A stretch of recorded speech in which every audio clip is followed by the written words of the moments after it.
viewers, subscribers, good morning. Happy solstice to you all. The longest day of the year. I suppose we better start off with Tonali, 100 million. He ain't worth that. Van der Heck, he ain't worth 52 million. We've got our pants pulled down on that one. Vuskovic.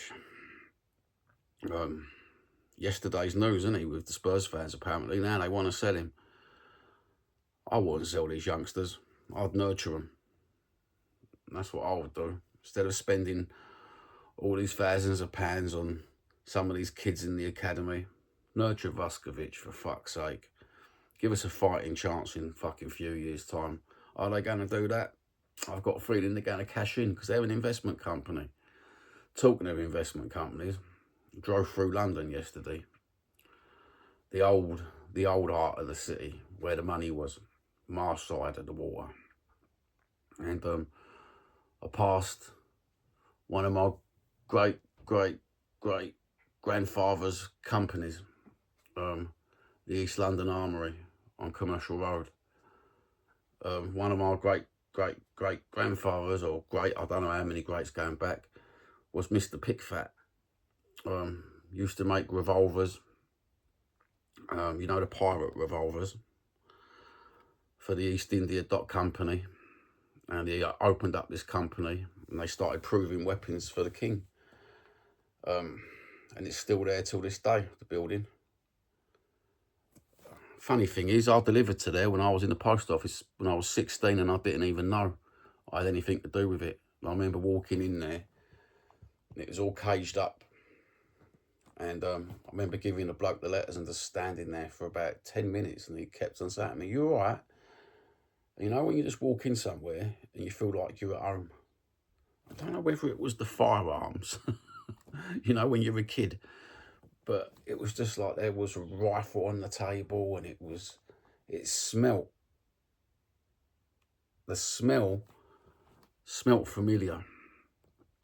And talking about pirate guns, on the other side of the family, I'm a descendant of a pirate as well. One of the last pirates. Proud of that one. One of the last pirates on the ship, the Black Joke. He got captured, tried at Greenwich. And after that, I can't find any paperwork. So I don't know what happened to him. I don't know if he went to prison. He must have went to prison and come out. Because I'm here. I do love London. It is proper home. Hundreds of years of generations of ancestors. Absolutely mad. So you can see why when I talk about London. I'm proper London, bruv. With that scarf of me. And I can't wait to go on my road trip. I can't wait to visit my dad's town. My dad's really ill at the minute. And I don't know how my sister's going to cope. I'm not going to be here for 3 weeks and I am feeling so guilty. I feel like driving the family over there and flying back to El Pat. I don't know what, you know, when it's one of those things, it's been planned for a whole year. And I know my sister would say to me, "John, just go on holiday." I know my mum would say, "John, just go on holiday." I know my dad would say, "Just go on holiday." But you know, when you get your heart's wrenching and you feel guilty, mate, absolute.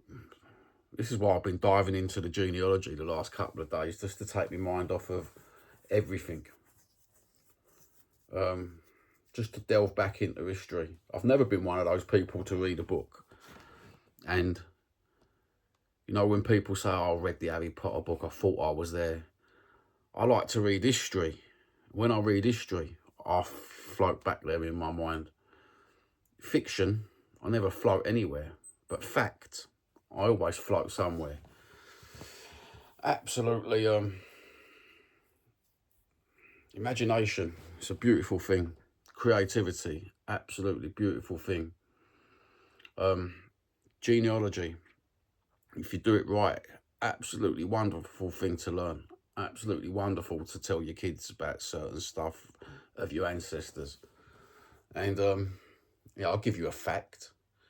Go back 22 generations, you've probably got like 4 million great grandfathers. You know what I mean? 22 times great grand. You've probably got about 4 million of them that you can pick and choose. And at the same time, there's another fact. Everyone's probably related to a royal. So you see all these people that say, oh, claim to be related to a king. We're all probably related to a king in one way or another, or a queen of one country or another. If you go back far enough and look, absolutely crackers. When I first done it, someone already done a line, a proper pedigree line on Ancestry. Not none of this fake shit. It was all proper documented on I don't know what side it was. My English granddad. I call them English granddad, but they're not. They're Irish. My Irish granddad. I think it was one of my nan's side, one of the English ones. Someone had done a whole line back, going back to Tudor. This Tudor geezer in Wales. And if you come forward, it's Henry the Tudor. He diverts off into that fucking way. And then we go this way. Absolutely crazy, isn't it? Absolutely crazy genealogy and stuff like that in history. And to think, we're all cousins. You know, if you go back far enough, you can find a link between us all. Absolutely crazy.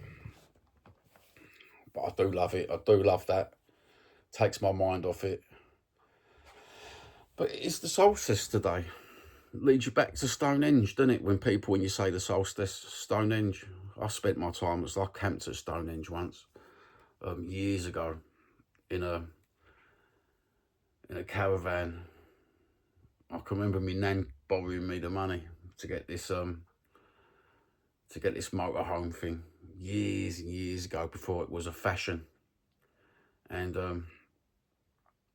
yeah, I took my guitar, Stonehenge, done that, done the Glastonbury, done that a few times now as well, and all at solstices, and I've done winter solstices as well.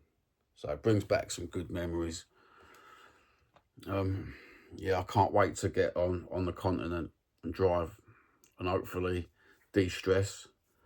But at the same time, it's weird trying to de-stress when you know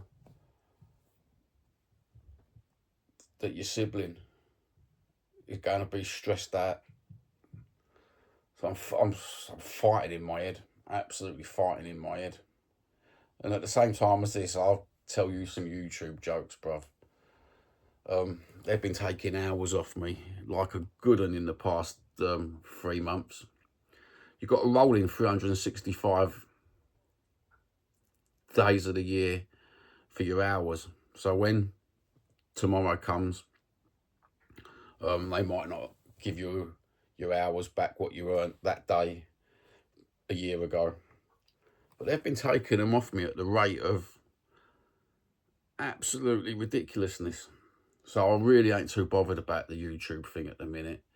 I was so close to getting to the 3,000 hours, and all of a sudden I've lost 900. That's a lot to make up. Let's hope one of these road trip videos go a bit viral and everyone watches. I will try my hardest to put a bit of work into it as well, and show you some weird and wonderful shit along the way in France, and some weird and wonderful shit in Spain that you don't normally see. You know, you always see these videos when someone's going about and they're just showing, oh, look at this place, it's lovely. I will do day-to-day stuff, and weird shit. I'm good at finding weird. In fact, I don't know what it is with me, but I always find the weird shit. Like I was in France last year. I'm driving down this country road about 6:30 at night, and I've nearly come off the track because I said to my missus, fuck my boots, there's a camel there. Sure enough, there's a fucking camel in a field. A fucking camel. No word of a fucking, like a fucking camel in the middle of fucking southwest France. What the fuck? I come across some absolutely weird shit. I've come across monasteries that have been broken, nunneries, convents, in the middle of nowhere. Found the most beautiful convent. I couldn't get in there because it was all gated up, and it was a pristine 16th century convent. What the fuck, bruv? It had stairs going up the side of it. Absolutely beautiful. I think there's a video of it on my other channel. Absolutely crazy. It had a waterfall at the back of it. Had a little river of all fruit growing. It was absolutely beautiful. I should have put a lot more effort into that. Maybe that channel would have taken off. But you know what? Life's for living, isn't it? You know, sometimes like you live in the moment and you can't be bothered getting the camera out, or you get the camera out and it's just, you know, you're just so in awe at the places that you're in. It's absolutely crazy. But anyway, that's enough for me today. Have a good one. It was only a quick video just to say hello, happy solstice, have a good one. Take care. God bless.